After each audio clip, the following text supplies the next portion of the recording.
There is a fundamental difference between the attention and attraction and having a genuine connection with somebody. Attraction, you need it to start. And that's really even to the point of infatuation, which in the short term is perfectly fine, and you can have a long-term, healthy, beautiful relationship that actually starts from that. It's a point of evolution, if you will. Genuine connection is, the key word there is genuine, and an inability to connect, or an inability, take your pick. It starts with authenticity, and if you don't know how to do that part of it, or you don't have an awareness of whether you are or not, that is where it comes down to the basis of what is you are sharing with another individual. If you're dealing with individuals who have a real trouble communicating their emotions, or an inability to really connect to things that they're actually doing, or be vulnerable, or open to the constructive sharing, true vulnerability, true fallibility, being able to truly share those things. Real connection comes from sharing the most intimate, beautiful things, and the most honest, vulnerable things.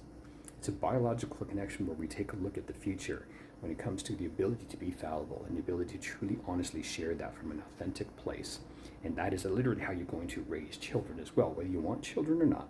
There's a part of the mind that actually goes there far more with women than with men, about how we're going to truly protect children by teaching them the proper ways of doing things. And that's not necessarily defensive nature, it's about the ability to thrive. So if that in somebody else's childhood was lacking, the ability to thrive and deal with those emotions, there can be a whole lot of blocks. So knowingly or unknowingly, this is no blame whatsoever when people have those particular positions in life where there's things that they are unable to deal with or unwilling to at the time, whether they see it, know it, or not. That is going to determine the level or lack of authenticity they're going to be able to give, and therefore genuine, authentic connection is always going to be deprived if they've compartmentalized things in themselves to such a degree that they can't see it themselves or unwilling to. It's impossible to have the genuine connection because they're unwilling to give aspects of themselves that they are keeping locked away in a level of safety.